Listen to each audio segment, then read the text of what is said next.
You gotta be ready. We live, man. We We live. laugh. We live. Fuck it. Dude, I'm not gonna lie to you. I'm kind of fucked up. Yeah, he's a little fucked up. And it's fucking hilarious.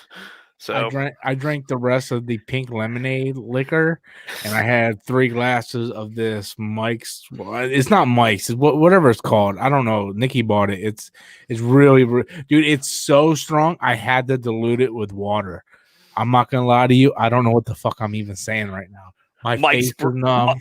Mike's Brew, Mike's Wicked Brew, Mike's Wicked Summer Brew. Who the fuck is Mike? Fuck Mike. Fuck Mike. Fuck Mike. So Danny will be joining us. I know what you guys are saying. We clicked on the thumbnail, but there's only 2 white guys. Where's the black guy? Where's the token black guy? Wow. Hey, look, this is the wrong night if you think I'm gonna be censored.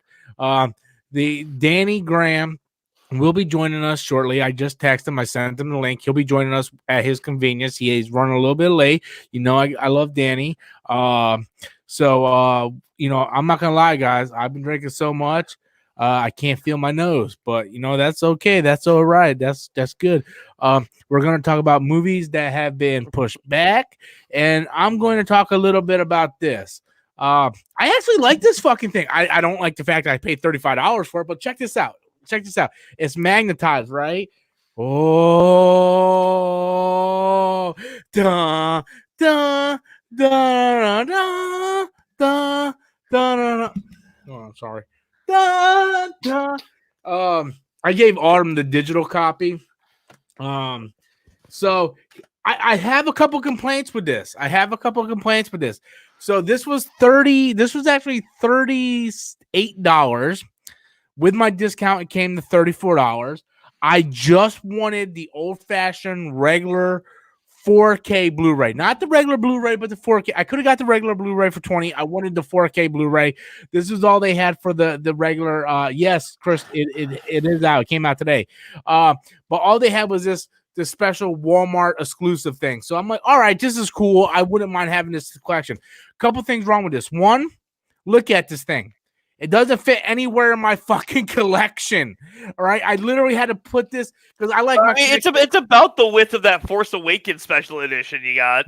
That's what I put it next to. Yeah, that's what I put. But like, there isn't one for Last Jedi, which is it's weird. It's very inconvenient. Well, that's because Rian Johnson. Because this is all up to the directors. Rian Johnson put everything on one thing. You know, where J.J. Abrams re-released his shit. So a couple complaints. One, this doesn't fit on a shelf anywhere. It's not uniformed, you know. But whenever I find a regular 4K copy, I guess I'll have to double dip just so I can have my OCD be calmed. Nope, that movie I will buy Bad Boys and Sonic on Thursday.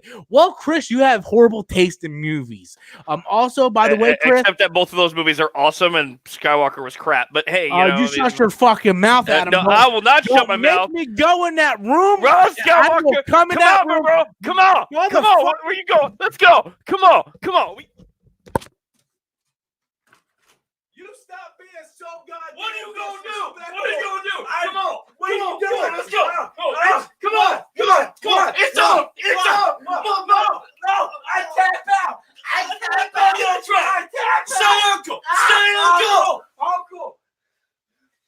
I don't know what the fuck we just did wearing my shirt.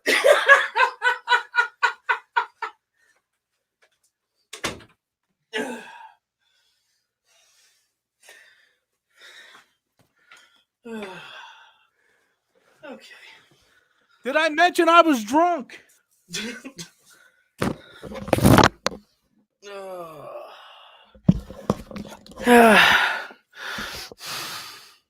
Sorry, you guys know how it is.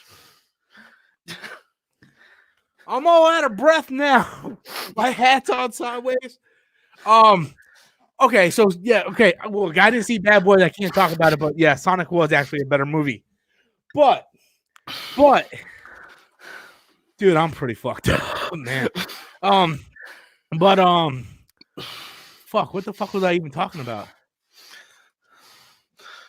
Dude, I think I'm having a heart attack. No, I think it's just stress. But anyway. When I'm having a heart attack, I'd take it over to the damn emergency room tonight. Why did he have a heart attack? He watched Rise of Skywalker. Okay. So, a couple complaints about this. One, it was damn near $37. Okay. Mhm. Two, it doesn't fit on my shelf anywhere because it's so fucking big and weird and it looks weird, right? It looks cool, but it looks weird, right? So I got to buy another copy just so it can fit my fucking my uniform, right? Another thing is, right, this doesn't come with deleted scenes. It literally says deleted scenes. There is no fucking deleted scenes. Now, I will give it some slack because there's a 3-hour documentary on there. Okay, the 3-hour documentary is called The Legacy of Skywalker. I watched about 30 minutes of it. Adam saw me watch it. So I think a 3-hour documentary is worth an extra $10. So if the movie was 20, 30, okay, I understand. Okay, plus 4K. I understand that. But here's the problem. Rian Johnson released The Last Jedi. It was in 4K, and there was a 2-hour documentary called The Movie and the Director or whatever. Fantastic documentary about Rian Johnson making The Last Jedi. And I only had to buy one copy. J.J. Abrams came out with The Force Awakens, very bare bones. Then he came out with the special edition, which was 3K and had the commentary. And I had to buy that separate. So I had to buy 2 copies of Force Awakens. Now I got to buy 2 copies of Rise of Skywalker. And Rise of Skywalker is not even a really good movie. The book is phenomenal. The movie, I'm going to watch it a little later. I'm going to watch it a little later and see if the book enhanced my vision of the movie. But I actually like it. It looks cool. It looks cool. But the thing is, was it worth almost $40? I don't know. That's yet to be seen. So, needless to say, I've been fucked up. The director and the Jedi. Well, thank you, Nindroid. I appreciate it. If you guys have any questions, send in super chat. You know, all that nonsense. Oh shit, I got a pit in my fucking drink. So what's up, Adam? How you doing? Not much. Our little fight, my little one of my things here got knocked out of place. I gotta fix that shit. That's my cardio for the day. Uh-huh. Yeah. There we go. I'm good. So I'm better. Christopher Brown in the house. What's up, Christopher Brown? Christopher Brown, you would think he's black, but he's really from Britain. He's a pale white guy. He's not. So the Brown name doesn't really. Christopher Brown. He be beating Rihanna's ass 24/7. Cheerio. Ass crack. So yeah, we can talk about anything, dude. Yeah, we can talk about anything. I don't know, dude. Okay, I'm not gonna lie. I see like 5 of you right now. So. All right, well, let's get on to what I believe is the main topic of the video. Okay, all these more fucking movies being pushed back. Peter Rabbit 2, I don't give 2 shits about. I do care about Ghostbusters Afterlife being pushed back a year and Morbius being pushed back a year. Before you finish that thought, that's absolutely ridiculous. Before you finish that thought, this actually, we got a super chat that just came in. It's actually part of this topic, so I'm just going to read it real quick. They'll delay it before losing money on theatrical release, right? So let's get into that, Adam. Let's talk about this. Thank you, Colin Otis, for your super chat. I appreciate it. Let's talk about that. So I did a whole skit today where I was playing Dragon Ball and Storm's Geek came in and was like, hey, just letting you know, Sony, delayed some movies. Morbius has been delayed. And I'm like, oh, that's okay. I was looking forward to it, but I know there has to be sacrifices. And they're like, yeah, Ghostbuster Afterlife has been delayed too. And then I just freak out, right? The thing is, I understand delaying movies. Okay, look, I'm not an insensitive dickhead. I understand. But a fucking calendar year? This is like that is ridiculous. This is New Mutants level of fucking. Here's the thing: like the best thing that you could do, honestly, try because I'm sorry, Morbius and Ghostbusters should both be summer releases. All right, what's up, my boy? Okay, if anything, so you could delay them until maybe the summertime. If this whole thing hasn't blown over and the theaters aren't open yet, delay it another couple months. Yeah, okay, right? Yeah, play it by ear. Don't just automatically fucking delay it a year. That is ridiculous. I would at least push it back to Halloween. Yeah. Thank you, Danny. Thank you. I literally said that right before me and Adam went on air.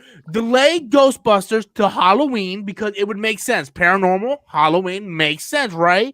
People want to be scared on Halloween. Ghostbusters makes fucking sense, right? But these stupid fucking motherfuckers delayed the shit until fucking March of 2021. That's the same goddamn mistake that Power Rangers made, coming out a week after. Was it a week after, a week before Beauty and the Beast? Which fucking made it a fucking, you basically created suicide on yourself by releasing it like that. Okay, so you're going to release Ghostbusters in March, which is a bad move in the first place. Then 2 weeks later, Morbius. Really? You're basically challenging yourself at that point. Because more people, here's the thing, it's like you want Morbius to flop. Because one, people are apprehensive to see it as it is. Okay, regardless of how awesome the trailer looks, let's be honest. All right, I think Morbius will hurt Ghostbusters. I agree with Danny on that one. What? I think Morbius will actually, I think Morbius will actually hurt Ghostbusters rather than Ghostbusters hurt Morbius. Really? Well, because look, here's the thing. I don't see that. I think people, and here's just my thoughts on it, because you even pointed this out to me when you first saw the trailer. You're like, oh my God, thank you. We can get the 2016 Ghostbusters film out of our damn mouths now. All right. And this film's going to do that for a lot of people. And obviously there's people who are not going to see it like the first 2 weeks. A lot of people will. Okay, but they're going to want to see it later on after it's already been in theaters. All right, but if you got movies like Morbius showing up, I mean, again, it's just the studio challenging themselves. I agree with you, Adam. They are basically fucking themselves because it's the same studio. Yeah. However, the reason why I think Ghostbusters would get hurt out of it is because Morbius is a new property. People are going to go just to see it. Plus, it's a comic book property. Ghostbusters, the younger generation, the only thing they've ever seen was the 2016 Ghostbusters. So they're like, you know what?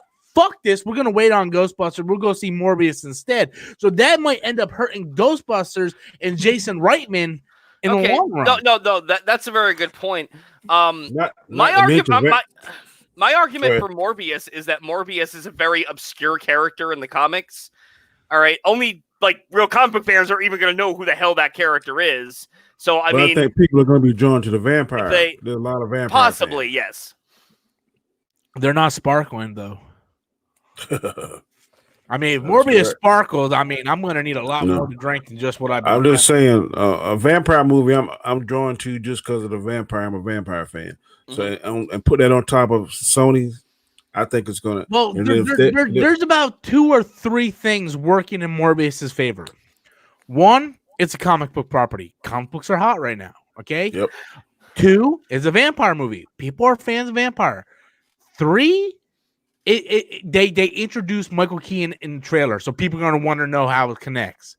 Yep. Ghostbusters, the last thing we've seen was the 2016 Shitbusters. So that is that. Ghostbusters has all the cards stacked against them.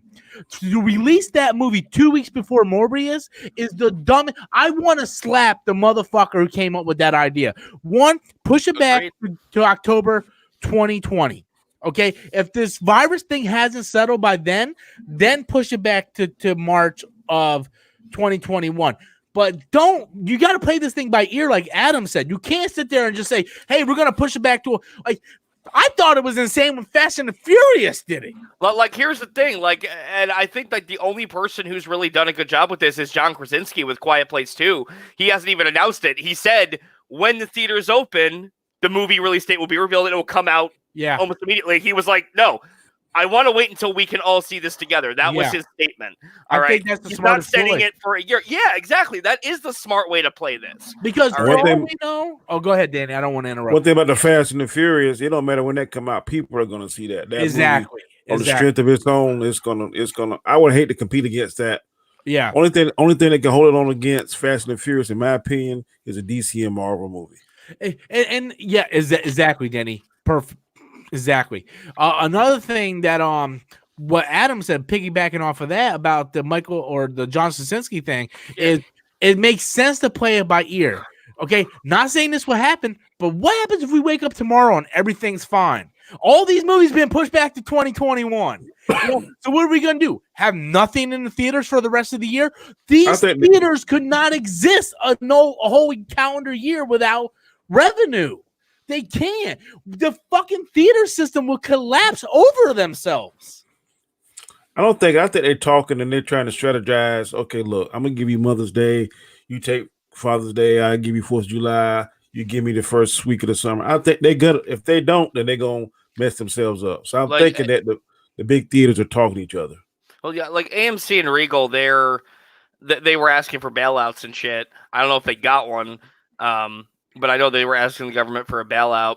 And I think the issue, AMC the issue is that like AMC just laid off so many fucking Yeah. people. Even like apparently they laid off their own CEO. Yes, just so Like, they can one have thing, money to pay the other people. If Yeah, I want to drive in, I'd be getting with other drivers and say, look, man, this is our chance to squeeze their balls.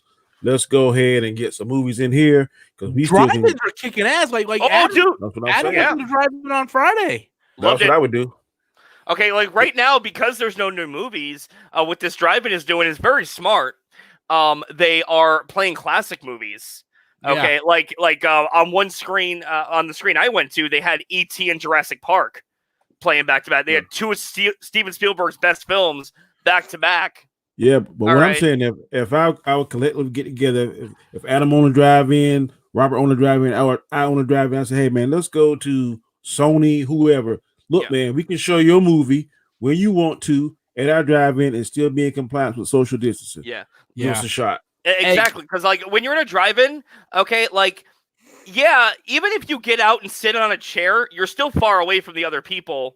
Yeah, Yep. You know, that are in their Yeah. cars, that are sitting outside. You know, Yeah. you're not directly up and touching people. You know. Yeah. I'd be selling the hell out of that.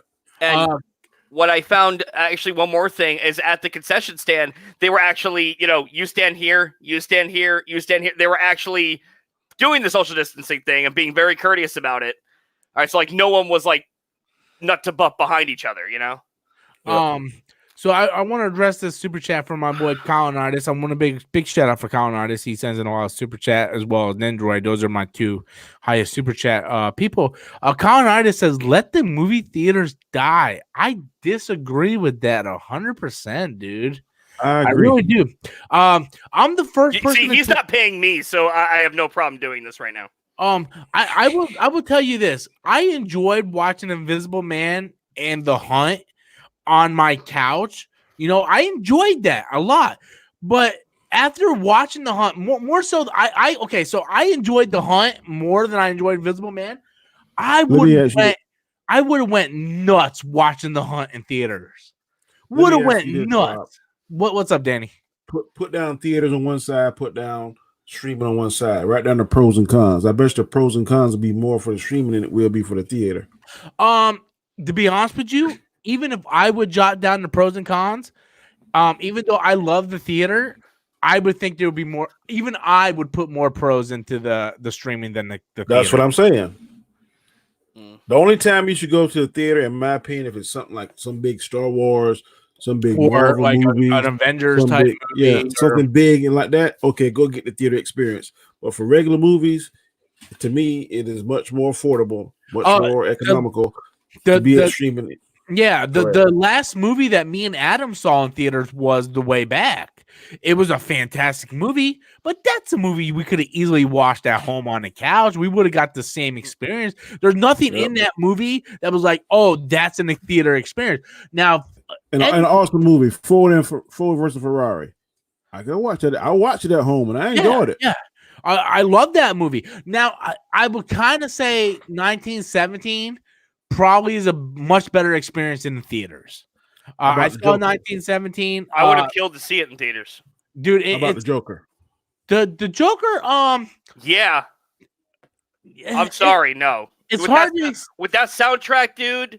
No, that's something you want to experience in theaters. Every movie is better in theaters just because you're enhanced by the sound system and the picture. But the problem it's a different experience than sitting at home. And I'm sorry, it's far more enriching to me. It's the same thing as if you listen to a CD album and you listen to a live concert. You know, it's one thing to listen to the soundtrack, but it's another thing to be a part of the show. Yes. When you go watch a movie, you're part of the movie. You're invested into the movie. Great analogy. That's good, and I agree with that part of it. But look, there ain't no babies crying in the movie, and you won't be like, I agree with you, Danny. There ain't nobody talking when you're trying to hear something. If you miss something, you can rewind it back. Or if you gotta use the bathroom, you can pause it. I agree with you. So the pluses to me are outweigh. Like I said, even though I love the theater experience, and I would like to continue the theater experience because, much like Adam, I think the theater experience is my church. If I would have to put the pros and cons, I would have to leave more pro to streaming, because when we watched Invisible Man and The Hunt, you know, we were sitting at the comfort of our own house. We paid $20, right? Okay, that's less than what we would have paid if we would have paid for each ticket at the theater, right? True. For you who has kids and stuff, you would be paying a lot less. Plus, Adam wants to go out and have a cigarette. I like to go outside and talk to Adam when he's smoking. So I would put it on pause. We can relax, watch it at our own leisure, get a drink, go to the bath. So there's a lot of pros to streaming. I get that 100%. The biggest pro is if the movie suck, you don't feel like an ass because you don't waste your time, your gas time, your personal time, your money. If you see that movie is starting to go in a direction that ain't good, you can just click that shit off and put in something else new. Fuck, if I pay $20, I'm still watching this shit. No, I'm just saying, like Rise of Skywalker. Do you want to watch that again in the theaters, or would you want to watch it in the comfort of your home after watching it? In the comfort of my home. That's why I bought the Blu-ray. Yep. Or that's why I bought the dude. It's the least seen Star Wars I've ever seen other than Solo in the theaters. I only seen it 4 times in theaters. But you know what? After we get done streaming, I'm watching it in 4K. You know why? Because like you said, Danny, I can watch it in the comfort of my own home. So yeah, you do make points. Let me get to this one super chat. Let me get to a couple of super chats that will go on. Christopher M says, Kyle Nidus, hell no. Take that somewhere else. Thank you, Christopher. I love you for your support. Nindroid said, movie theaters create memories. I agree with that.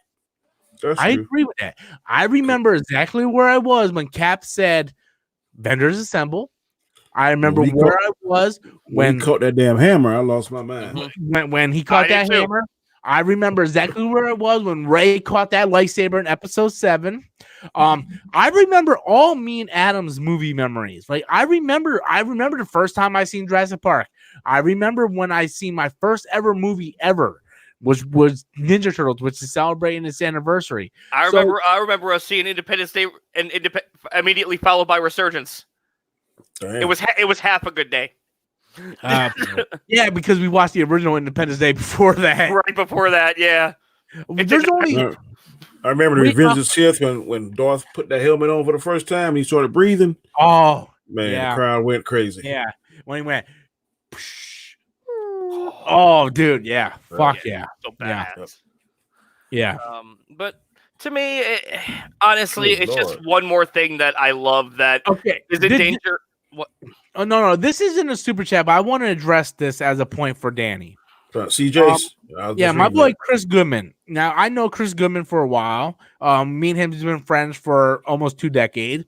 And he says going to the movies for him costs about $50 every time.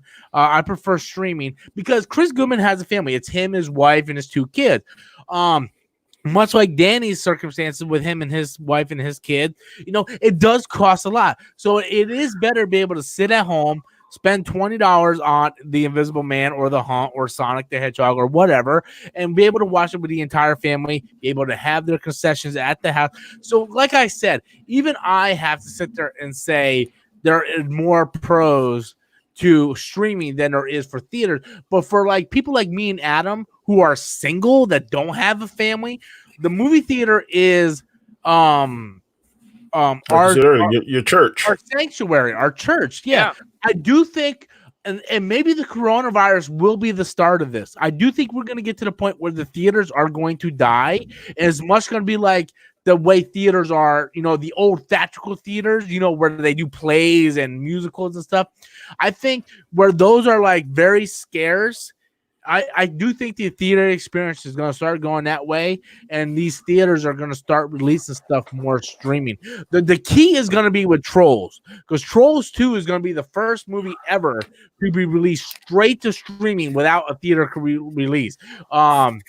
Invisible Man, The Hunt, Bloodshot, all that got theater release. Trolls didn't. It's going straight to streaming.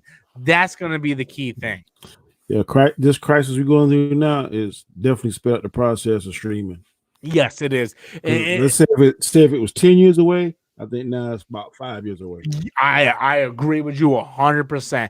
I'm gonna run to the bathroom. I'm gonna get out. You guys go ahead and you guys continue your conversation. Okay. All right. Well, shit. I'm all for the streaming, bro. I know, like y'all said earlier, if it's something that's worthwhile, like a new Star Wars or a new Star Trek or something like that. But The issue is if that's all people see, then theaters are most definitely going to die. yeah, And that's really the. I mean, like, I get the argument, and yes, I would love to do that too. I mean, I don't want to go see another fucking Resident Evil movie in a goddamn theater. Okay, I Yeah. suffered 6 times with that bullshit. yeah, I know Okay, what you mean. but Yeah, again, it's either we support them all or the theater chain is gone. Yeah. And that's really all it is. And to me, it's just bringing back the bad memories of when the video stores closed down. Okay, because like that was like one of my favorite pastimes as a kid, going to a video store, just looking at the Mhm. movies and picking something out, going to Blockbuster and all Yep. these places in town. All right, I can't do that anymore because we got shit like fucking Netflix and fucking Hulu. And you know what? Yes, it's convenient. All right. But I didn't get Netflix for literally the longest fucking time. Like, it was like, I think 2 years after moving to Florida, I finally got Netflix. And that's only because my dad's paying for it. It's his account. Netflix All right. is the exception to the rule because it got good content. Okay, on no, Netflix has good content. Hulu has very good content as well, as does Disney Plus and all these streaming services. But again, it's because of shit like Netflix and shit like Hulu that the video stores are gone. Yeah. All right, and again, that's what this theater thing is reminding me of. And I then mean, like, it feels- Redbox killed them too. And Redbox yeah, also killed true. them. That's very true. Okay, and I understand, the arguments for, oh yeah, it's easier, it's more efficient to stream at home, but it just reminds me of how lazy our fucking society has become. That's the biggest And problem. I'm sorry, our society has become a bunch of lazy fucks who don't want to step outside of the goddamn house for 5 minutes, go to a video store and pick something out. No, hey, I got a remote. Oh, there it is. It's not even that, Adam. It's the fact that I'm that sorry. lazy- And yes, it's cheaper. I understand it's a it's financial this. thing. What? it's this cell phones Mhm.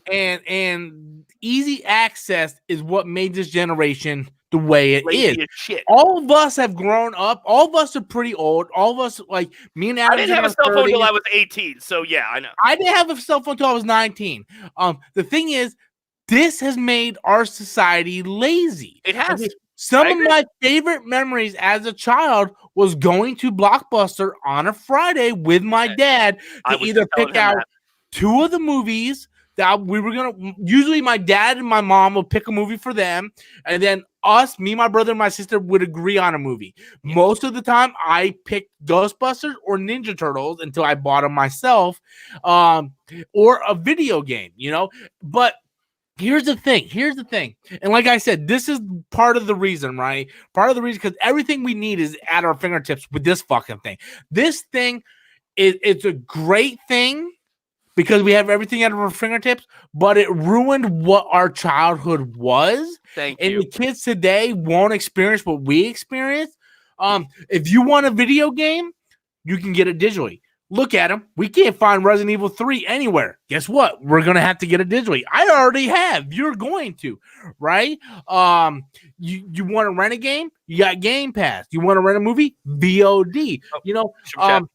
But to be fair, and this isn't fair, but I guess it kind of is, Blockbuster didn't really adapt with the times. It was insane to pay $5.99 to rent a movie for 2 days when you could rent a VOD at your house for the same price, or you can go to Redbox, like Danny said, for like $1. You can rent a movie. Yeah. Like Blockbusters had the opportunity to invest in Redbox, and they said no. Redbox more than Netflix killed Blockbuster. Redbox is still going today. And who Because buy- Redbox was what really killed Blockbuster, not Netflix, because Netflix was still Dude, Netflix had a fucking hand It wasn't just Blockbuster. No, Netflix had a hand in destroying. And here's the thing. Blockbuster was not the only video store, though. That's what I'm getting at, okay? Streaming in general. Oh, no, I agree with Ruined you. the video store. I agree with you 100%. That's what I'm getting at. But That's all the I'm thing- saying. But the thing is, what the point was I trying to make? When Netflix first started, it didn't have the shit that it had today. It had a few movies, but mostly it was like GameFly. You tell them what movies they want, they send it to you, right? So you had and a lot of people still want the Blockbusters and Hollywood Video and all that stuff because they didn't want to wait to get the shit mailed to them. Once Netflix, that's where Redbox came in. Redbox really took over the hand because you could just go there and get $1 and get a movie. But when Netflix started going to, we have Stranger Things. We have exclusive shit that you can't get anywhere. You want to watch Avengers? We have it right here streaming. You don't have to get it by mail. That's what killed Blockbusters. But really, Redbox is what put the final nail in the coffin, not Netflix. And then Redbox partnered with Mr. Wally World. Yeah. When you go to Wally World, And even that's today, what you see at the entrance. Even today, Adam, you have to admit, we both still do Redbox because Redbox is convenient. You go to 7-Eleven to get gas. I don't Redbox have a is video there. store to go to, so I don't have many choices, dude. True. Like, it's like, yeah, I kind of have to. I don't really have a video store anymore. Okay, because dude, here's the thing. I never did that until it was about 3 years ago. It was actually the year I graduated college because it was like literally the month after I graduated. The final movie stop closed down. It was in Waterford Lakes in Orlando. It was right up the road from me. I went there once a fucking week, and it literally was like an old video store, man. Wall to wall fucking DVD and fucking movies everywhere. Only like they had the sections by the genre. I'm like, oh my god, I'm in heaven. And this was me for 4 years. This is where I went to get my movies. Yeah. Unfortunately, they shut down, and I had to conform to Redbox and just streaming. But that's evolution. That's when I eventually got the Netflix. It used to be VHS. Yeah. It used to be VHS. DVD took over in 1998. Yeah. Around there. About when the PS2 came out, It didn't that's when fully DVD destroy VHS, but that's when it first premiered and was becoming popular. VHS went out 2005. Yeah. I know that because two of I think the last movie released for VHS was Batman Begins. That was that VHS is damn near impossible to find because they only made one batch of them. It used to piss me off. I go rent a movie and nobody didn't rewind it. Oh, fuck yeah. But the thing is, and you both make good points, right? Like, we love the nostalgia of going to the video store and so on, right? Yeah. But you have to admit, even now, Adam, you're a very hardworking man. I never knew you worked so hard until you actually moved in, and I realized how much you actually work. Yeah. You have to admit, it does save a lot of time to just sit there and go, look, these are the movies that are available. Click on that, rent it. To where, like, yes, it is fun to go. Like, for me, one of my saddest thing about this coronavirus is the fact that the GameStops are all closed. And this might actually kill GameStop. This coronavirus might actually kill GameStop, right? I love going to GameStop, even if I don't buy anything, just to look at the games, right? Same thing with Blockbusters. We like to go to Blockbusters just to look at the movies. But it is much more convenient to just sit there and go, I'm going to get that movie right here on VOD. No, you know what I mean? No, that is more convenient, and you have a great point. But I want to ask you something. Yeah. Why won't you buy comics on eBay? Why don't I? Yeah. What do you always tell me? I have, but I'd rather search for the hunt. Because eBay drives the price up. It's the experience. No. It's the experience. It is. Yes. I can do it, but I'm not experiencing it. That's really what I'm getting at, and that's what I was missing. I was missing Ultimate Spider-Man #5 out of my collection. It was the only one I was missing. Yeah. And Adam's like, "Well, how come you just don't get on eBay?" I'm like, "Well, I could." But where's the thrill in that? If I could just order something what's the thrill of being able to look at it, be like, this is what I've been missing. So yeah, you're 100% right on that, Adam. I agree with you 100% on that. But we have to realize that we are dinosaurs in this generation. It's feels true. like everything is given to them. Let me get to these super chats and we'll continue this conversation. Nindroid sends in a $2 super chat. And he writes, that's why comic books aren't selling well. I agree with that. Yes. I think the newer generation is all going digital. I hate to say this. I am one of those. I haven't been one of those. But Understandable. with me and my wife separating, I had to take a long look at what I could afford and what I couldn't afford. And no longer could I afford $200 a month on comic books that were just stacking up. It was just harder for me to store because Adam helped me move into this place. Yeah. We spent like 40 minutes Yeah. moving comic books. Like right now, like listen, and I understand that whole thing. And like when he first told me about it, I was like, "Oh, really, dude? You're not getting the physical copies anymore? Okay, but you still collect what is it, number ones and I collect first appearances and variants. Okay, Yeah. Me, all right. I barely read comics anymore. I still have my collection, the ones I didn't sell. Yeah. At my old apartment. I'm gonna bring them at some point. All right, but the only two that I'm reading now, all right, is the new Deja Thoris comic because I'm a huge fan of Edgar Rice Burroughs and John Carter of Mars and those stories. So, but here's the thing. I love this artwork so much, and I'm glad that I own it. I'm glad that I own the physical copy of these. So again, there's arguments to be made for both sides, but yes, if you are experiencing financial woes, it is stupid to buy physical copies. All right, I completely get why you went digital because, dude, when you're in that kind of a financial bind, all right, you just can't afford to get what you want anymore. Yeah. Yep.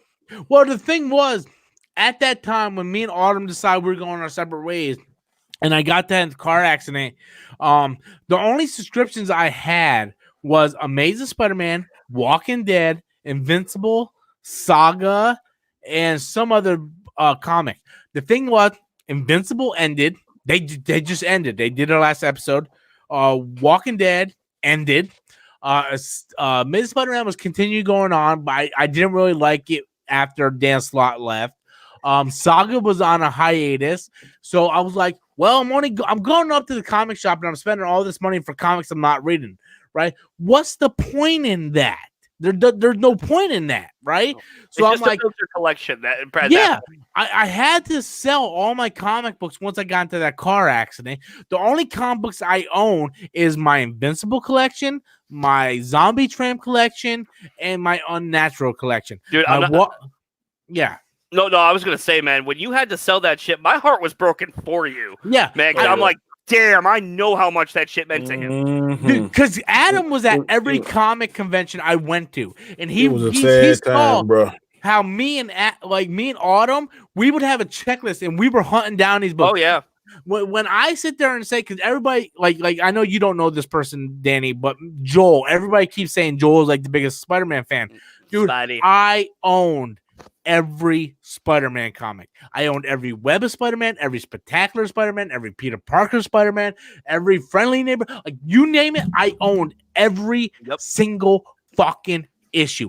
I only needed about 50 issues, and I would have had every Amazing Spider-Man comic too. And I had to sell all that. I only kept my Amazing Spider-Man #1, my Amazing Spider-Man number 31, which is first appearance of Gwen Stacy, my Amazing Spider-Man number 121, 122, my Amazing Spider-Man, I forgot what issue it was, but the first appearance of Mary Jane. That was a gift up. Tell the audience what friend gave you all that back though, digitally. What? Marvel Unlimited? No, that Spider-Man collection. What about it? Oh, yeah. I forgot to mention this. A few months ago, after I sold all my stuff because of the car accident, I just opened my P.O. box. Danny sent me a package, right? And inside the package was a CD-ROM. And I don't know, I haven't showed you this, Adam. It was a CD-ROM, and it was every Amazing Spider-Man comic ever published. Wow. Yes. And it's printable. If you want to print it off. It's printable. Danny, my boy. All right. You can you can put the CD-ROM in your computer, read every Amazing Spider-Man comic, and if you wanted to, you could print them.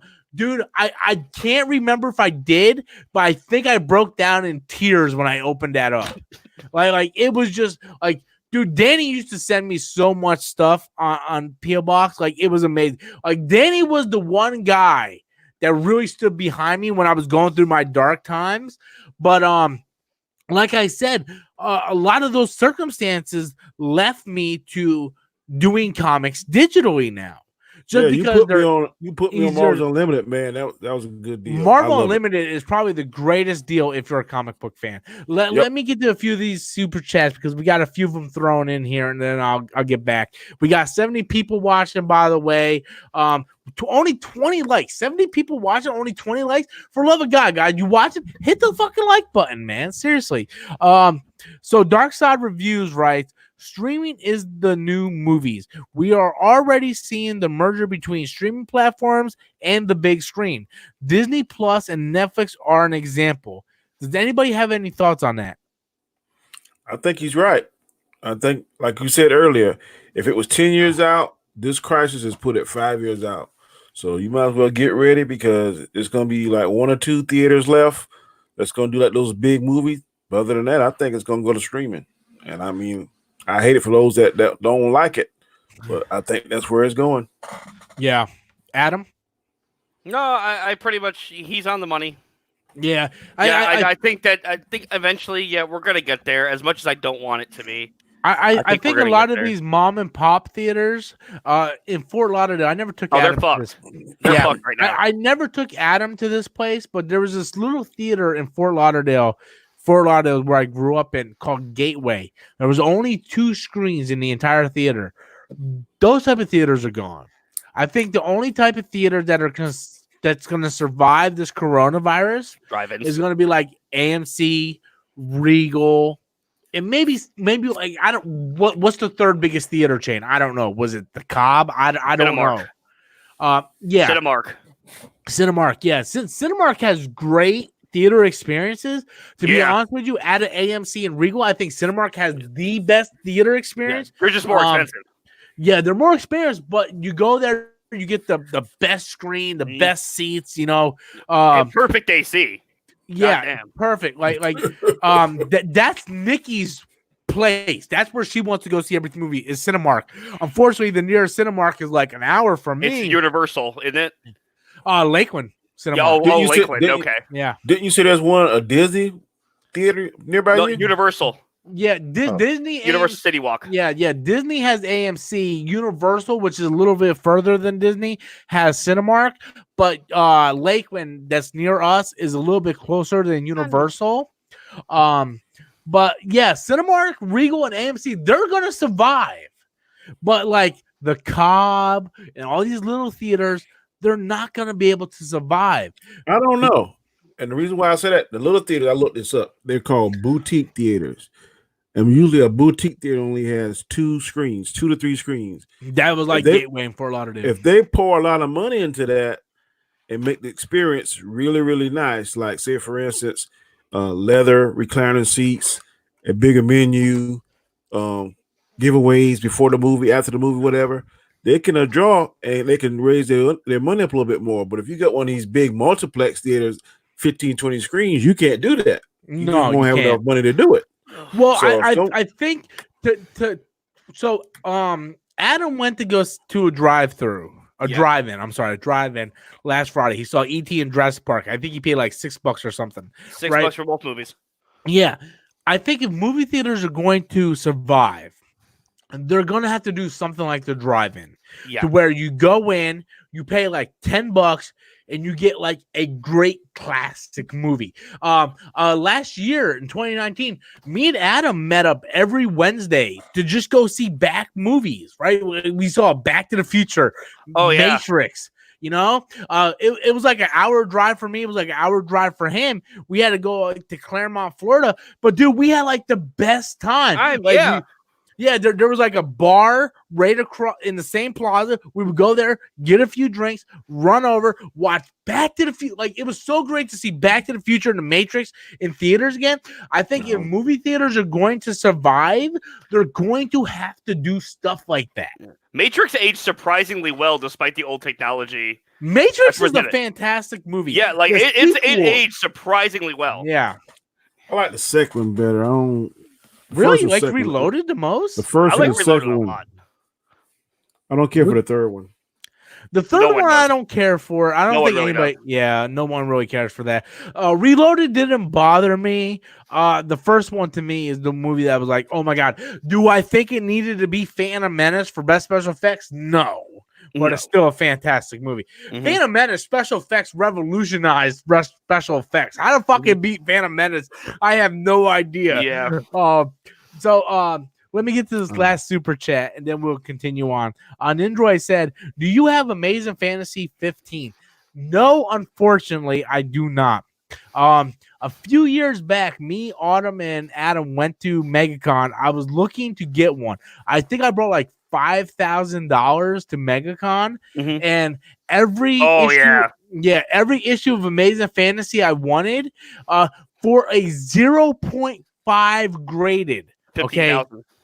They wanted 3,000. Jesus Christ. 3,000 for a 0.5. Okay, so the way comic books are graded is graded from a 0.5 to a 10. A 10 is perfect. Okay. To be fair, no comic should ever get a 10. If a comic got a 10, it's not a real 10. It's because the comic book owner had a relationship with CGC. That's why I don't trust CGC. But there's plenty of other videos on that. I'm not going to get into that. But a few people at MegaCon had a Amazing Fantasy for 0.5. My Amazing Spider-Man is a 1.0. Okay, which is the second highest grade you can get, other than 0.5. I paid $2,000 for my Amazing Spider-Man #1. I think Joel paid the same thing for his 1.0. Joel was actually smart. I give Joel a lot of credit for this. He got his 1.0, cracked it open, got it signed by Stan Lee, resent it, and got an extra point on it. Really? Yeah, they regraded it. It gave him an extra point. I'm almost tempted to crack mine open and see if I get an extra point. But I paid $2,000 on mine. I actually got a loan put out from my mother-in-law. I borrowed $2,500 from my mother-in-law, got my Amazing Spider-Man #1, and I paid her back each month until I got it paid off. Amazing Fantasy, the lowest grade I could find, which was a 0.5, was going for about $3,000 to $3,500. As much as even back then when I was collecting, I was trying to get every Spider-Man comic book ever made. Even then, I could not justify spending that much money on a comic book. Absolutely not. So I was like, money, buddy. Lord. Yeah, I understand that's the holy grail, and my goal is still to get that before Joel gets that, because even Joel, even though Joel is a friend of mine, I still compete with him as who is the biggest Spider-Man fan. Yeah. I still think I'm the biggest Spider-Man fan, but how do you really quantify what's a fan? Yeah, I mean, this dude's got a tattoo of Spider-Man. Granted, it's not a good tattoo, but it's a tattoo. It's pretty bad tattoo. Yeah. So I still want that comic. Eventually one day I will get that comic. It's just the Rob that used to spend thousands of dollars on one comic is no longer here. No. I feel like dealing with everything that happened between me and Autumn, I think matured me a lot. And I'm not the type of guy that would go out and drop hundreds and thousands of dollars on one comic. If you know what that book is going for now on eBay, I just looked it up. What? $16,000. Yeah. For what? Amazing Fantasy? Yep. For what grade? 2.5. Do me a favor while we're talking. Look up a 0.5 and tell me how much that's going for right now. Because when $8,600. $8,600, $8,000. Fuck that. Fuck that. Fuck Look that. at it now. Now, if that's an Action Comic number one, I understand, because Action Comic number one was the first ever Superman comic. So even a 0.5, even if it looked like you could wipe your ass with it because it's so bad, Dude, actually, comic number one's going for like a mil in good condition. Are you fucking kidding me? I got a 1.8, which is 11,000. They got a 3.5, 8,900, a 2.5, 16,000. Yeah. Fuck that. Eventually, I'm okay. Some point in my life, I'm going to try to attempt to get it. Ooh, I cannot be a. I cannot be a. Go ahead. 4.0 is $28,000. No, I can't do it. The thing was, dude, like Danny, you have no idea. When I said I was close to getting every Spider-Man comic, I was close. Like, you could ask Adam. Adam helped me move into this apartment 2 years ago. Mm-hmm. We spent almost an hour just moving With the my comics.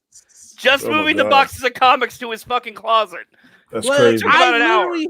I had every fucking Spider-Man comic known to man. And I those was boxes were fucking heavy, dude. Yeah, dude, Like, dude, fuck. I had a checklist. All I had left was the Amazing Spider-Man comics, and all I had left was like maybe 50 issues from issue 100 down to 1. And I could have finished it. I could have fucking finished it, and I didn't, man. I didn't because of this car accident. I'm sorry. Life gets in the way. I need to pay bills. I had to. Mhm. Granted, I sold my entire Spider-Man collection for $2,000. I realized they're worth 20 times that amount, but I had to do what I had to do to pay bills. Yep. You know? But yeah, dude, a lot of people ask me, like, do you regret that? A part of me does, but also all they did was sit in the closet. You know what I mean? We got a super chat coming in from Poetic Gangster, and he writes, feel a few Disney MCU movies will go VOD. Disney is slowly going underwater, losing revenue from closing everything. Even Disney Plus is in the red. You guys have an opinion on that? I got my own opinion, but I want to know if you guys have an don't think opinion. they're going to risk releasing Black Widow on digital. That would be stupid. It would be. All the I money think- they could make once this coronavirus thing is over? No. I don't think Yeah. they're going to do the I don't want it live delayed, action, but but they might do some of the animated straight to Disney Plus.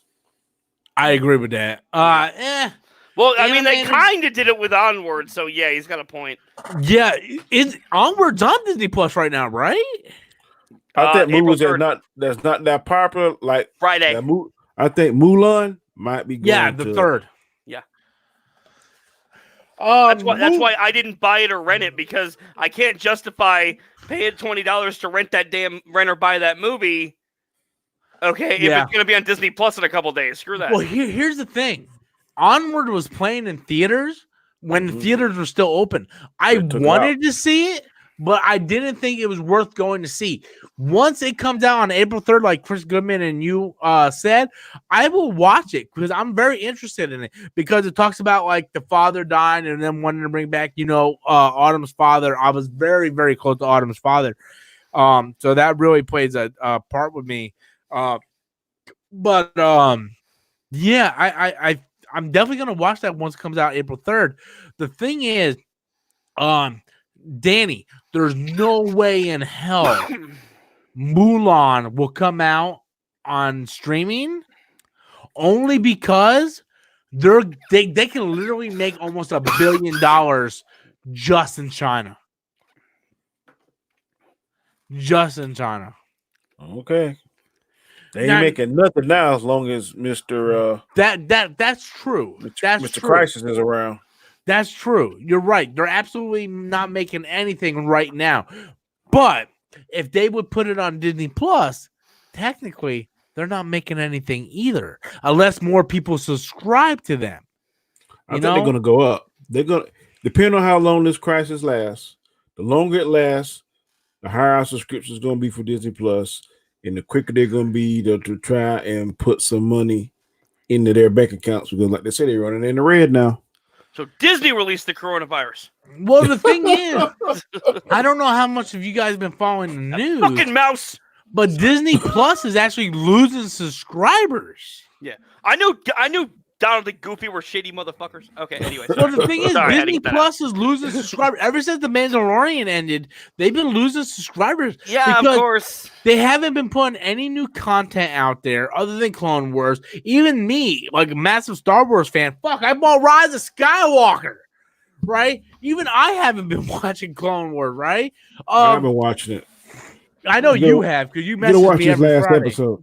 You'll watch his last episode. It's pretty good. But it's just whoa, that's that horrible. Oh. But yeah, it's just I don't know, guys. I'm really fucked. I agree with Jared. On this comment he made. Okay, well, I got eat up last night when I brought that book up. Oh my God. let me read this. I want a full book review on Rise of Skywalker when you guys finish it. Finished it yesterday and it fills gaps beautifully. Okay, so I finished the book yesterday on my final break. I will say this. I know Adam hasn't read it yet. I really, really would love Adam to read this book. I plan on it. I finished it yesterday. I will say this. It is, in my opinion, the best Star Wars novel I've gotten in the past 2 years. It is the story that I wish we would have got on screen. I cried. I was emotional. And the fact that we did not get this on screen, I want to look at someone like why didn't we get this on screen? Is it J.J. Abrams' fault? I'll tell you exactly why. I'll tell you exactly why you didn't get it on screen. Okay, because none of that shit was originally there, and this author had to pull this stuff out of his ass to have this make sense. That's not entirely true. I'm telling you right now, the Chewie thing, dude. There's no way Abrams thought about that and didn't put it in. That's not true. That's not true. I thought the same thing you did, Adam, and I researched it this morning. Star Wars Explained did a video.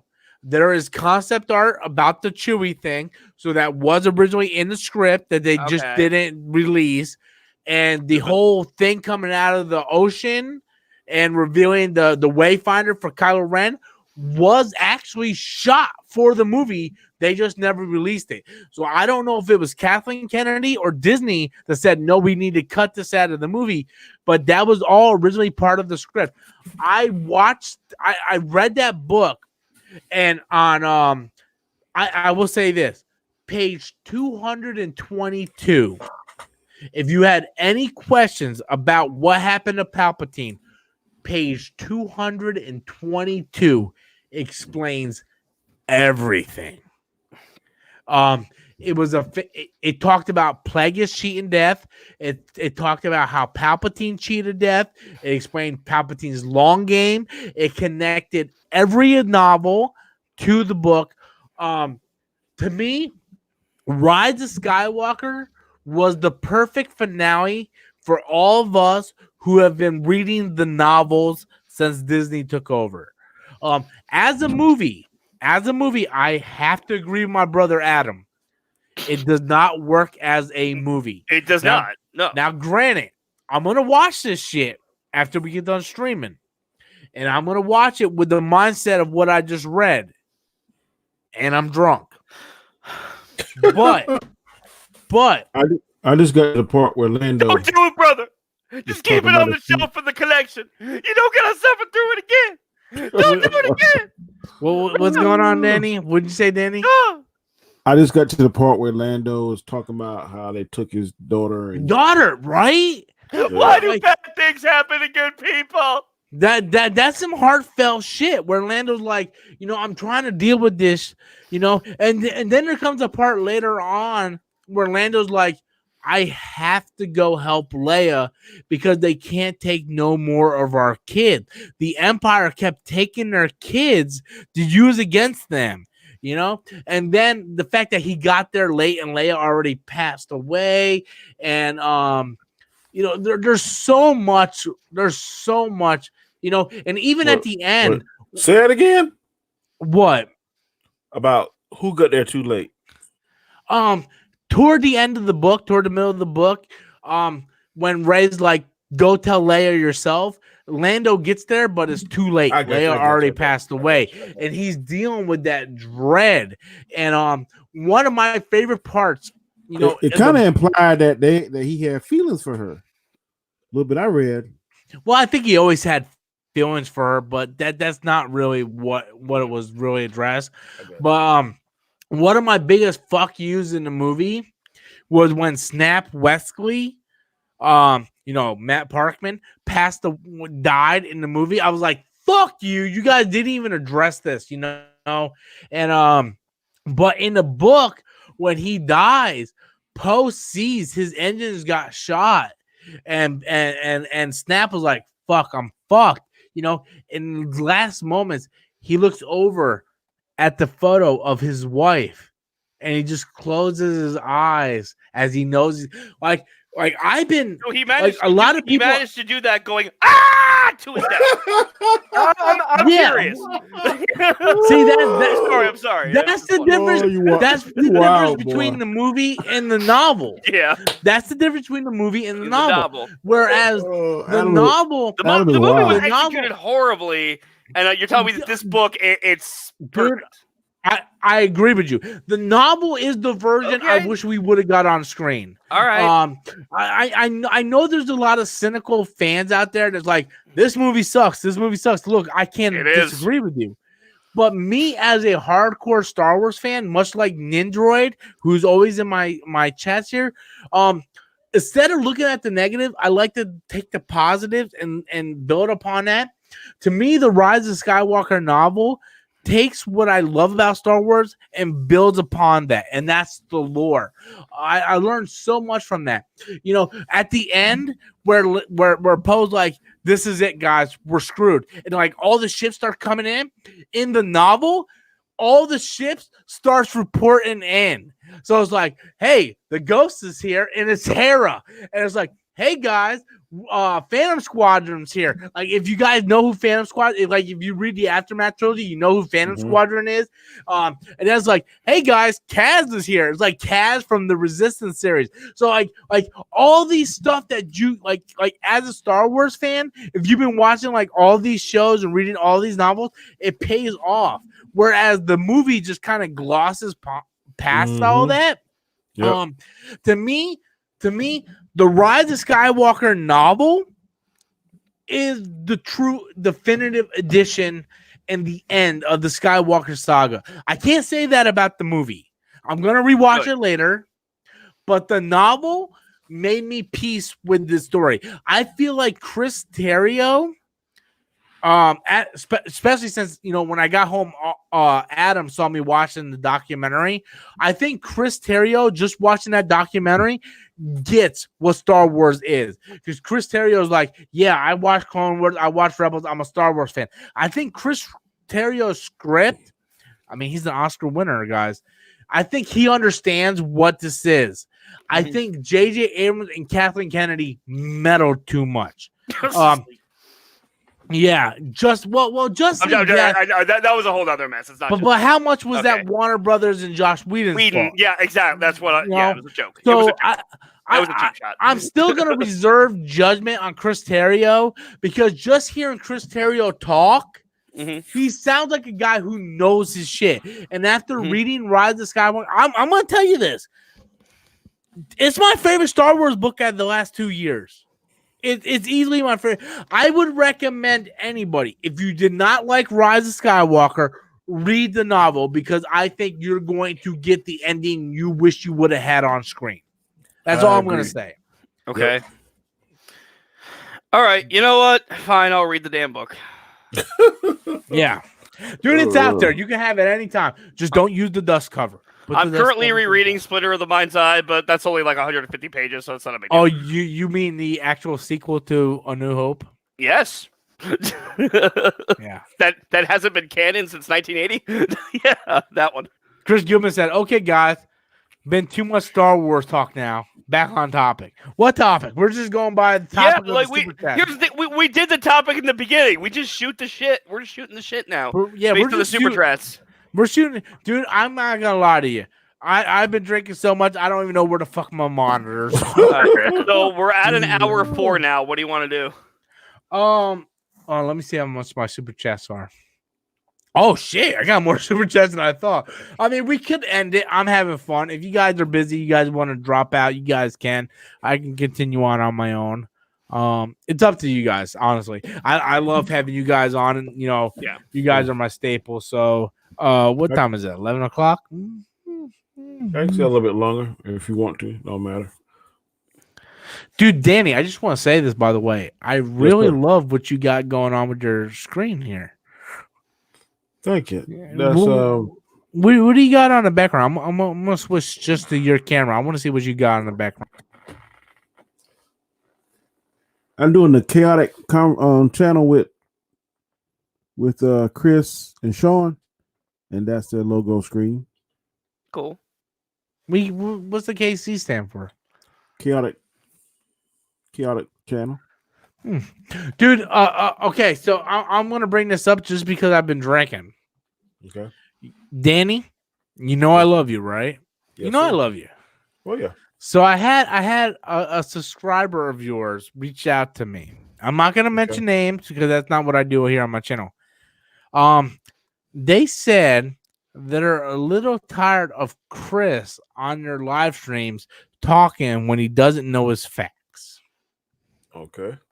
Let me see if I can pull up the actual text message. I believe it was something about Gray Jedi and retconning of Anakin and Palpatine. Hey, bro. I'm gonna tell you this. I think you know me by now. I don't get on here and try and disclaim nobody because I don't claim to be a professional and knowledge. I know I'm not knowledgeable as you are with Star Wars. That's why I take a back seat.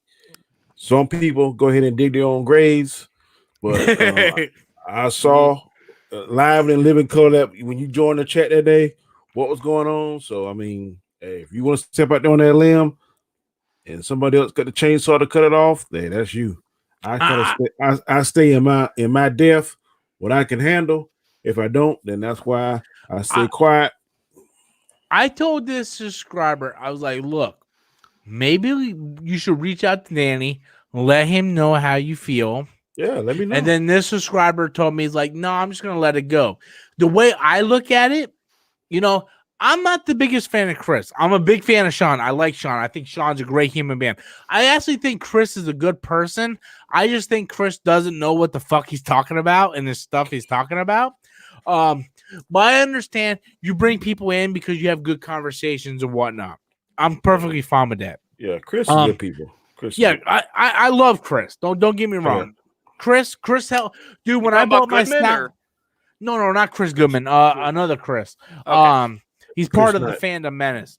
Right. When I bought my soundboard, Chris and Sean both for an hour out of their day helped me set it up.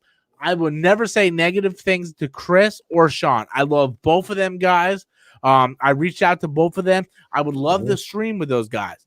I do think Chris might be misinformed in a lot of his Star Wars stuff. I think they take a lot of their stuff and they don't rationalize it with actually what it is. I don't think they realize once 2014 hit and Disney bought Star Wars, all that previous stuff doesn't exist anymore. No, if you know, that's my biggest argument when I made that show about canon. I took some heat from it, but look, if somebody else buys something, then that canon that the previous owner had is pretty much out the window. Yeah, because the new owner can change it and shape it however way they want to, and that's what Disney has done, and it's pissing some people off. Well, I can't help that. George Lucas is not canon anymore. It's whatever Bob Iger. No, I mean the way I see it. Listen, I know there are some people who prefer the original EU over the Disney films. Okay, like me, it may not be canon anymore. I fucking adore the Heir to the Empire trilogy. Yeah. Heir to the Empire, Dark Force Rising, and Last Command. Great fucking series. All right, and it introduced Thrawn to us. The thing is, people, if you want to keep that as your canon, it's still there. Films, it's still there. You can still read it. It's not like Yeah. they said pull all these shit off the shelves. No, burn it all. This isn't They the still fucking. This re-released isn't the it. fucking holiday special. You can still read it anytime you want. Why but are the you thing is- bitching? The thing is, Disney still re-releases it. Yeah, Disney they re-releases do that for you. it. You can literally go to Books of Millions They or do that whatever and for you. still buy it. Yeah, Yeah. but the thing is, Uh-huh. there's two things that gets to me about this whole canon situation. Yeah. One, George Lucas never said that stuff was canon. George Lucas said, this is the movies. Those are expanded stuff. He never said the Heir to the Empire or any of that was canon to his movies. Secondly, one thing, the Disney movies had to get rid of those because if the Disney movies did anything different, they'll be like, well, in this book, this said this didn't happen. Well, you had to get rid of all that baggage in order to create something different. It makes completely sense. If I would say Danny wrote an entire fucking trilogy of novels and I bought Danny's company and I'm like, well, I have this idea to do this. Danny would be like, well, you can't do this because in this novel I did this. Well, I just bought your company. I want to go in this direction. So people doesn't make any sense. George Lucas himself came out and said, this is not canon to the movies. There was A canon, B canon, C canon, D canon. The novels were somewhere in there. Nothing was canon to his movies. He doesn't like Mara Jade. My favorite character, George Lucas doesn't like. So for all these fans who are stuck in this shit about, well, the EU is my canon. Look, you can love those. Yeah. But it was never canon to the original It trilogy in wasn't, the no. first place. I just think a lot of people, based on what I'm hearing on different channels, somehow Grey Jedi got stuck. It was a commonly used phrase, Yeah. and it got stuck, and it kind of explained certain actions and certain things that Jedi did. But that night when that happened, I researched. That's what I do for a living. Yeah. Like, When there are problems, I go and research it to make sure Yeah. that I try to educate myself on it. And there's nothing on there saying there is a Grey Jedi per se. That It's was saying the that night there's certain- I jumped into your stream. Yeah. I don't normally jump in your stream, but I was sitting on the toilet bowl at work and I watched the stream and Chris and Sean were talking about the Grey Jedi. And I'm like, there is no such thing as Grey Jedi. You know? Yeah. And because my boy Freddie Prinze Jr. pretty much said so. You know, Yeah. I love Freddie Prinze Jr.'s Mr. rant. Pie. And I love how the people in the fandom menace like, what does Freddie Prinze Jr. know? I don't know. He worked with Lucasfilm for 4 years. I assume he knows more Rebels. than you do. Yeah. But yeah, and I said to both Chris, I was like, Chris, there is no such thing as Grey Jedi. Mhm. You know, like, well, what's Ahsoka? I'm like, I don't know what Ahsoka is, but she's not a fucking Jedi. Right. She gave up her she Her gave up privilege her. to it. Yeah, He never became a Jedi. He never became. He was a Jedi. Padawan. She didn't go through the trials. Padawans are not Jedi. Yeah, the problem is these Star Wars. I use the phrase Star Wars fans loosely. Is these Star Wars fans think that anybody that can use the Force or wield a lightsaber is automatically classified as a Jedi? That's not true. I could kick doesn't mean I'm a fucking ninja. Okay, I'm just saying. Unless I go through the trials of being a ninja, I'm not a fucking ninja. I can fucking kick the wall. Doesn't make me a ninja. Fucking a Force user can use a lightsaber. Doesn't make them a Jedi. A Jedi is an ancient religion from an ancient time. Even fucking Grand Moff Tarkin said that. You are the last of your religion. Vader was the last of the Jedi religion. Even Luke and Rey is not the actual Jedi, even though they went through trials. They have not been sworn in by the fucking Jedi Council. They are not official Jedi. They are rebuilding the Jedi Order. So Ahsoka, who was brought to by Luke or not Luke, but Yoda and Mace Windu and all them, they asked her to bring on, to continue on. She's like, no, I'm not a part of this. Ahsoka was never brought into a Jedi. So how could she be a Grey Jedi if she was never a Jedi? Yeah, I mean, I see your point. But like I said, when I researched it, that term is just used and then it just kind of stuck. So Yeah, it's no different than like I don't know how many of you guys use the word slang, right? I don't know how many of you guys use slang, but if, like you use the word slang like my bad was not a phrase in the dictionary. But now everybody uses the phrase my bad. What does my bad mean? It means my fault. I'm sorry, I messed up. Gray Jedi is basically my bad of this generation. Gray Jedi is not a real thing, but it's what they use for a person who's not really a Jedi, but not a but is a Jedi. The fact that they say that Qui-Gon is a Gray Jedi is ludicrous. If you read Master and Apprentice by Claudia Gray, Qui-Gon says, "I go to the light because it is there." Which means he goes to the light side because the light side is there. He's not gray. There's no gray. There is no gray. He goes to the light because it's there. You know, I think you're right, Rob and Adam. Just your delivery. You don't have to be that aggressive. You were pretty aggressive that night, bro. I mean, seriously aggressive. Okay, so. Well, he's drunk. I'm just an asshole. You know? Okay, I'm drunk. Sorry. First of all, I'm drunk. but let me explain, because a lot of people ask me why I'm so aggressive when it comes to Star Wars. Okay, Star Wars is my one true love in life. Okay, a lot of people don't get that. I don't expect you to get it. Okay, I've been through a wife. I'm currently dating Nikki. The one thing I love more than anything in the world is Star Wars. Star Wars is something that I can escape, okay? My parents weren't the best for me, okay? My parents, my dad was rough on me. My mom really didn't care. The one thing I had to escape was Star Wars. Star Wars was the thing I could put on that I could indulge in and think about, the events that happens in Luke Skywalker's life. Star Wars was always there for me personally.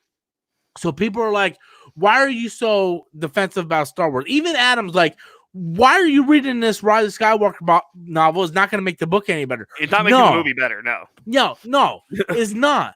But me as a Star Wars fan and dealing with everything I dealt with in my life, Star Wars means more to me. So instead of me to sit there and automatically assume Rise of Skywalker is bad, I'd rather take the time to read an entire novel because I'd rather sit there and see the good in it rather than the negative in it.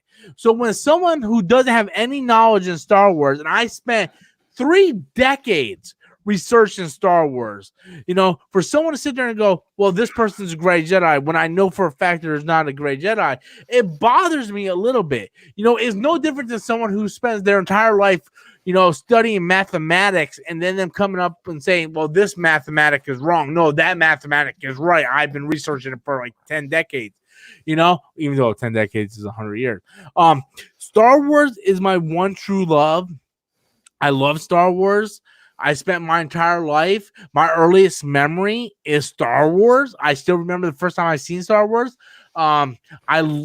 George Lucas is the person I worship more than anybody. And for people to sit there and say that, so-and-so is because they are the only person that I actually take with any credit is Ryan Kindle.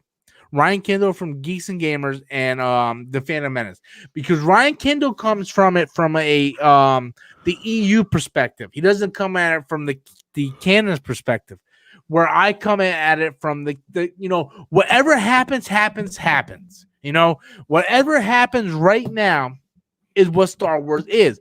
You can ask Adam, I was extremely disappointed after Rise of Skywalker.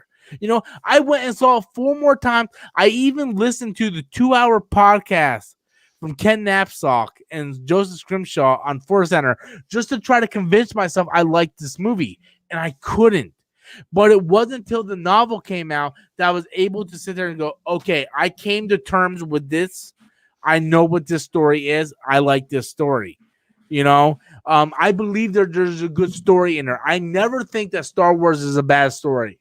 It just depends on the execution. That's why I'm trying to get Adam to read the novel so much, because the novel fixed all my stuff. So when people say like I'm being super aggressive, it's not that I'm being super aggressive. It's like I love Star Wars. I'm pretty sure everybody loves something in their life. Star Wars is my main love, and I'm always going to defend it no matter what. Let me get to these super chats, and then we can kind of end this thing. Poetic Gangster said, 1, Rob will get Yoda and Vader movie. 2, Adam, if we get a real X-Men movie, who would you want to play the characters? 3, Danny, is Shuri smarter than Tony? Okay, so 1, I will get mine out of the way. Will we get a Yoda or Vader movie? I don't think so, because the Vader comics kind of kick ass. If you haven't read the Vader comics, I would say read the Vader comics. They're like the best fucking things ever. Definitely read them. Adam, will we get a good X-Men movie, and who you want to play the character? Dude, this is hard. Honestly, I'm not really sure who I would get to play the characters. There's one actor I could see playing both Cyclops or Wolverine, and I think he'd be perfect for either one, depending on how he plays it. Who's that? You're going to think of me as crazy, but hear me out. Zac Efron. No, I can see that. No, I can see him more as Cyclops. No, but here's my argument for Wolverine, okay? Because immediately you think Zac Efron, your first thought is going to be, oh, really? The dude from High School Musical? What was Hugh Jackman doing before he was casted as Wolverine? He was a Broadway jazz dancer, yes. Okay, he's got the same roots from his younger days as well. And Zac Efron is the same age Hugh Jackman was when he started playing Wolverine. Okay, so true. You know he's the right age. If you look at Zac Efron, he is friggin' jacked. He is. Like this kid is built. He's got the friggin' hair. Okay. Yeah, but he's too pretty. He could easily fill that kind of role. But no, I don't agree with the too pretty argument. I feel like if you put the sideburns on him, get the hair all messed up like he's supposed to be, I think he could pull it off. The only thing with Zac Efron that would worry me with Wolverine is could he get the voice right? Yeah. No. Okay. I don't see him smoking a cigar and all that. Could he command that presence? But here's the thing. Again, look at Hugh Jackman. Okay, again, he was doing like Broadway singing and jazz dancing and everything on Broadway before he was Wolverine and had to play this badass. So I think it would be a good chance for him to prove himself. He's close to Wolverine's on the other height. hand, what? He's close to Wolverine's height. Yes, and I feel, but on the other hand. Well, I would love to see him as Wolverine. I think it could easily, and it goes back to your pretty boy thing, with that pull off the Cyclops thing. All right, but above all else, let's just forget the casting for a second. All right, I really don't care who plays Jean Grey because honestly, Sophie Turner was perfect, so I don't give a shit. But whatever, I do what I want. I love Dark Phoenix. Either way, I do too. In this new series, just fucking do Cyclops some justice. For the love of God, do not put Wolverine in the first fucking movie. I want to see Gambit. Yes, I want to see Gambit. You know, I'd love to see the X-Men from the 90s cartoon. And a better Rogue, a more sexier Rogue. Yes, a Rogue that actually resembles, her character. And don't get me wrong, I love Anna Paquin. But the way that they wrote her character, that really wasn't Rogue. No. It was more. They basically made her personality like Kitty Pryde. Yeah. That was the problem. I like the sexy Rogue, more mature Rogue. You want the more adult Rogue, not a child Rogue. Yes, fair enough. Yeah. Yeah. I think everyone would have, but no. The thing is. I don't know how I feel about any new X-Men movies. I want to see New Mutants when that comes out. I pray to God it's good. I pray New Mutants is good.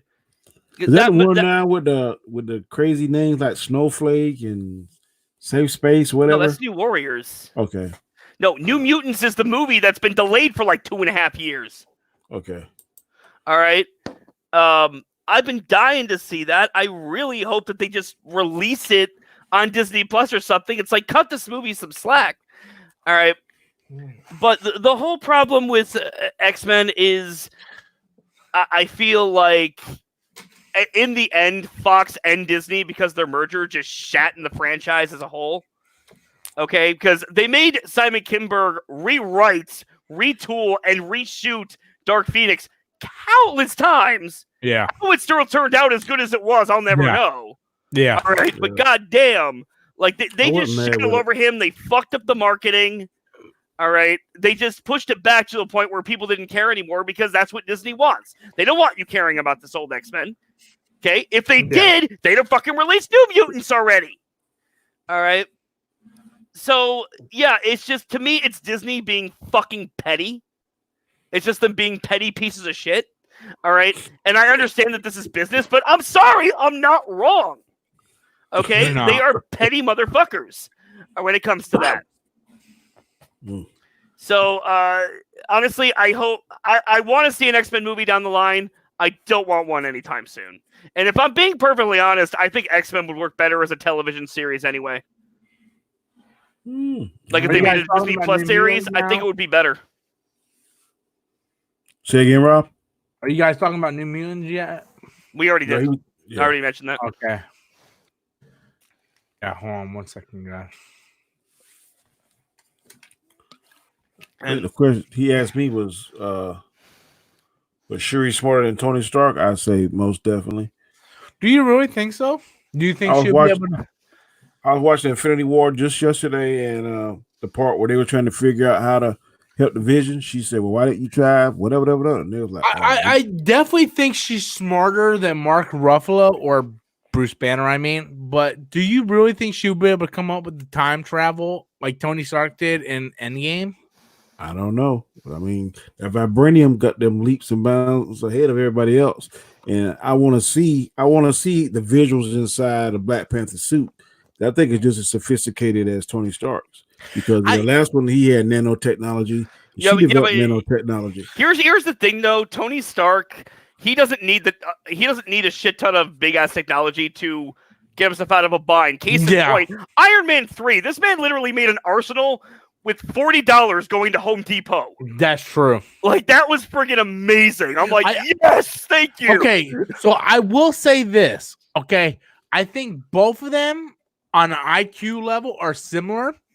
This is where I would give Tony Stark because he's older and got the experience. Not really because he's older. He could think more on his feet. In the first Iron Man movie, they said Tony Stark came up with this shit in a cave. Yeah. Can Shuri, even though she's intelligent, could she do? Because basically Tony Stark is MacGyver. Can Shuri, even though she's smart, do that without the tools that Tony came up with? Because Tony literally was in a cave and came up with the Iron Man suit. So I'm not saying that Shuri is smarter than Tony. I think they're both the I'll same give you that, IQ-wise.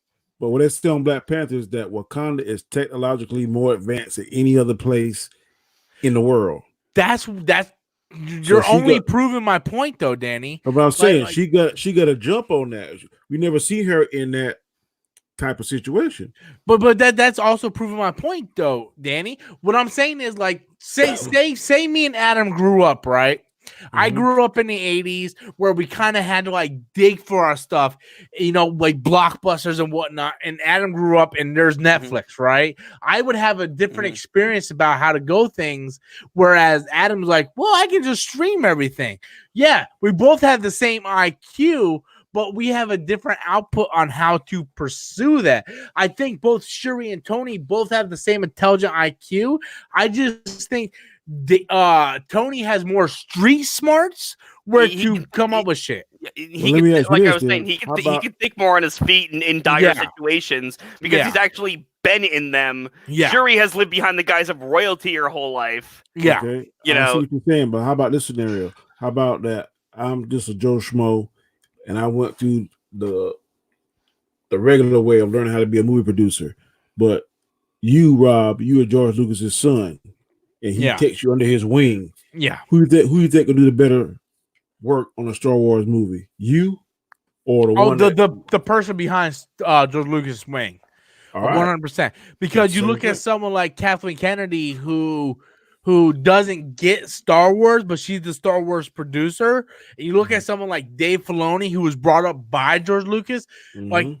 any of us would sit there and say, Dave Filoni knows more about Star Wars than Kathleen Kennedy, because Dave Filoni is the protege of George Lucas. So that is correct. yeah, that's sort of what I was saying. I got a couple of super chats coming in. We're gonna go and head and Well, that's end two this. people I think smarter than both of them. Was that Reed Richards? Yeah, and Dr. Doom. absolutely. Mhm. I agree with you. Dr. Let me Doom get definitely. let me get to these couple of super chats. We're gonna go ahead and end it. I've been having fun tonight, but we've been streaming for an hour and 30 minutes. Nicholas Roque, first time super chatter, I believe. I'm not sure. He said his favorite movie is Goodfellas. I haven't personally seen it. Any of you guys seen it? Amazing film. That's One of It's kinda like Pesci's it's best kinda like- performances, It's kind man. of like a spin-off of The Godfather a little bit. Somewhere in isn't that what's his name? Kind of sort of. What's the name directed Joe it, right? Pesci. I think it's Joe Pesci. Danny DeVito, not Danny DeVito, but No, it's Joe Pesci, Robert De Niro, and Ray Yeah. Liotta, Yeah. and it's kind of yeah, like yeah, it's based on the true story Like of Henry Casino. Hill. to me around here Casino. Did Scorsese direct that? Yes, Yeah, I thought so. he was nominated for Best Director. It was and I'm pretty sure it won Best Picture. If not, it was nominated. Didn't Pesci win for that? Pesci. Yeah, he Well, either he won might for that or win Casino. for He it. won for something. I think he did win for that actually. Yeah, I think he did. Might have won supporting. I don't think he win. Lead. Yeah, I think he No, won. no, he was supporting. He was Yeah. a supporting actor in it. Thank not you, the main Nicholas character. Rogue, for that super chat. I appreciate that. And we're gonna get to Nindroid. If you guys have any last super chats you want to send in for questions for me or Danny, send them in now. Otherwise, we're gonna end after this question. Nindroid 243 writes, "Is Shuri smarter with normal tech?" I think she got a concept of all of it. I mean, That's sort of the concept we were just talking about with Yeah. with Tony having more of a MacGyver type look to it, where Shuri was kind of brought up with all this technology. Futuristic tech, yeah. Yeah, it's no different. Like if Danny, you're much older than me and Adam. I'm pretty sure you grew up with a lot more stuff than me and Adam has. So you probably have more knowledge in certain things than me and Adam have. We all might be Like- on the same level, but Like put it this way. Here's a good analogy for you. Okay, handing Shuri tech from the normal everyday life would be like handing a 16-year-old a friggin' VCR and saying, "Hey, work it." right. Yeah, Right. That's what it would be like. Like, what the hell's this big ass thing? Or an A-track for that matter. Yeah. you're right. Yeah.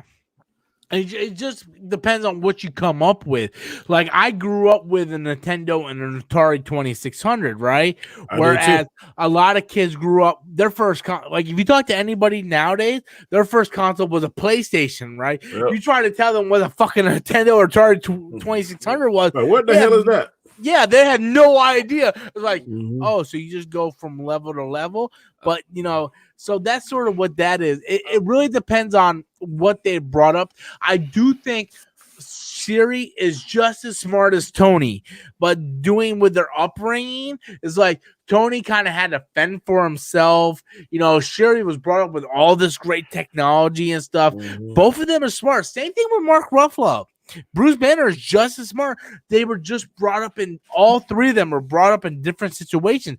Like if they ever release Reed Richards, all four of them will be smart, but all in their different ways. Even Peter Parker, despite what the fucking movies showed, Yeah, is he a is a genius. Yep. Okay. All right, I just wanted to point out that we got some clarification on the Goodfellas thing in the chat. Aiden O'Neill said, confirmed that no, Dances with Wolves actually won Best Picture that year. Goodfellas was nominated, Dances with Wolves won, but Brandon Sparks confirmed that Joe Pesci did indeed win Best Supporting Actor. Okay, So, okay. Thank you for clarification, both of you. I appreciate it. Where'd you say that? Aiden O'Neill? Yeah, okay. Aiden O'Neill said that. Dancing with yeah, the Wolves won Best Picture that a year. year. And then Brandon And who Sparks. said Brandon Sparks is like two Joe- below him. Yeah, there you go. Okay, Joe Pesci won Best Support. I thought Joe Pesci won Best Supporting for Goodfellas. It was either that or Casino. I was pretty sure it was Goodfellas, but Honestly, yeah. he should have won So- it for Irishman too, but that's just my opinion. I Either still him or haven't seen Pacino it. should have won it. I tell you what, Adam, I go on vacation in 2 weeks. We'll sit down and watch The Irishman. Not that I Sounds don't want good. to see it. I just The don't have 3 Irishman's hours hell, of my boy. life Boy, it was hell. Yeah. to watch it. But no, it's actually a movie I want to watch. I just don't have that time in my life Yeah. on my days off to watch it. Like even I admit, here's the thing: I love the movie. Even I admit it's a little too long. Like I Yeah. feel like the movie would have been much tighter had it ended 20 to 25 minutes sooner than it actually did. Well, It would have been much better. there's a lot of movies out there that I absolutely love, and I'll sit there and say, yeah, it should have been 20 minutes sooner. Like Yeah. Aquaman, I love Aquaman. It should have been 20 minutes earlier. Like they should have cut it. There's plenty of stuff in that movie that they could have cut out to make it 20 minutes sooner. I like Aquaman like it is. No, really, dude. I don't think that there was my thing is like my complaint was that there wasn't enough Black Manta. No, Like, they that should is have added definitely more. They should have added more Black Manta in that, in my opinion. no. You're the- absolutely right. And the final fight scene could have been longer. It wasn't. No, to me- there's no. They could have added stuff. I'm absolutely with Adam. They could have added a lot more Black Manta, but there was other stuff where they were just kind of like fucking around on the land that they could have cut out True. to make more room for Black Manta. But that's just one example that I have. I'm not gonna lie to you guys. I'm fucking drunk. I don't know what the fuck I'm thinking of right now. I would have more examples otherwise. But anyway, guys, that's Beer, all for waffles, tonight. titties. We streamed for an hour, 35 minutes. I want to thank my boy Danny. Danny, by the way, I want to say this. Danny, I want to say this tonight. Okay. You have a great backdrop. I love your thing. You need to keep that as your default stuff. Like keep that personally. Like that's you. That's you. Keep that. Your microphone was great tonight. You didn't break out at all. It was a great stream tonight. I thank you, Danny. Also, guys, I have Danny's channel in the description box. You guys can go over there, check out Danny's channel, subscribe to his channel. Danny's a personal friend of mine. Also, Adam, guys, you guys can go over to Filmmaster Adam, subscribe to him. Eventually, sometime this century, he'll go to Google and actually get his AdSense working. He's like, I've been fucking with him. I was like, Adam, I need you to do me a big favor. I need you to go outside, look around, then go back in and get your Google AdSense. Dude, this dude's got like $2,000 just waiting for him. I'm just waiting for him to get Google AdSense. Guarantee I don't. And again, Well, how I'm about waiting to hear give me the back. code? Give me the I'm code waiting- and access, and I'll check Oh my it out for you. Yeah, I'm waiting to hear back from Yahoo because apparently I created the AdSense account back in the day with my Yahoo account. The problem is I can't get into it, so I'm waiting for Yahoo to get back to me. I had the same. Okay, problem. they said they'd email the information within the next week or so. I still haven't fucking heard from them. So Yeah. it's up to them, dude. This ain't up to me. Everything's no, on look. AI now, bro. Let me know a fucking account. Look at him. Like you're 100% right. I went through the same problem when Autumn first did mine for me. But when you said you don't have enough in there, you're wrong on that point. You might be right about Yahoo waiting a week or whatever, but I guarantee you got at least $2,000 in there. Just looking at your view count, you got at least $2,000 on there. You just got to keep on that. So I'm gonna basically be the mother and keep pestering you till it gets done. But yeah, guys, go over to Danny. I got his link in the super chat or in the description below. Don't be my Check grandma. out Filmmaster Adam. He does videos like twice a year. But I love these guys. These guys are my brothers. Check them out. Filmmaster Adam, Yeah, Danny fuck you Graham, too. Comic Chat. I love you guys, man. You guys are my brothers from another mother, man. Thank you, everybody who sent super chats. I love each and every one of you guys. I love you guys so much. Until next time, as always, I'm Robert Storms, drunk as fuck. Until next time, that's my opinion. Later, guys.